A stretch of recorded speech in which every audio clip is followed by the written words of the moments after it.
ఏపీని మావోయిస్ట్ రహిత రాష్ట్రంగా చేస్తామని ఏపీ డీజీపీ హరీష్ కుమార్ గుప్తా చెప్పారు. రంపచోడవరంలో పర్యటించిన డీజీపీ మావోయిస్ట్ నుంచి స్వాధీనం చేసుకున్న ఆయుధాలు పరిశీలించారు. మావోయిస్ట్ నేత దేవ్జీ మా అదుపులో లేడని చెప్పారు. మావోయిస్టుల కోసం ఆపరేషన్ సంభవే కొనసాగుతుందని డీజీపీ తెలిపారు.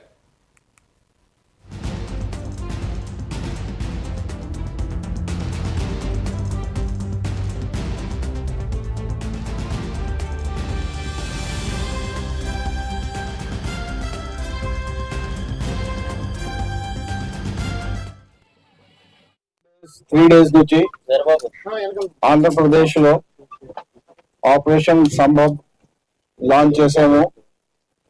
ఆ ఆపరేషన్ లో లాస్ట్ 2 days లో ఏపీ పోలీస్ కి బాగా సక్సెస్ కూడా వచ్చింది. 2 ఎన్కౌంటర్స్ అయినాయి. ఒక ఎన్కౌంటర్ లో మాడవి హెడ్మా వాళ్ళ అసోసియేట్స్, 2 ఎన్కౌంటర్ లో టెక్ శంకర్ ఆయన అసోసియేట్స్, టోటల్ 13 మెంబర్స్ న్యూట్రలైజ్ అయిపోయినారు.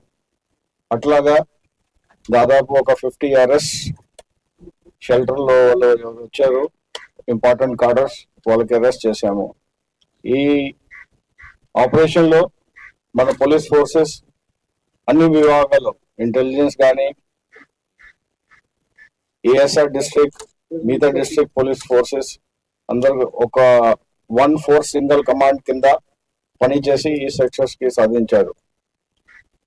ఈ ఆపరేషన్ లో మీరు చూసినట్టుగా ఇప్పుడు ఎక్కువ క్వాంటిటీలో వెపన్స్ కూడా మనకి దొరికినాయి. అట్లాగే ఎక్స్ప్లోసివ్ మెటీరియల్స్, ఇంకా మెటీరియల్స్ కూడా దొరికినాయి.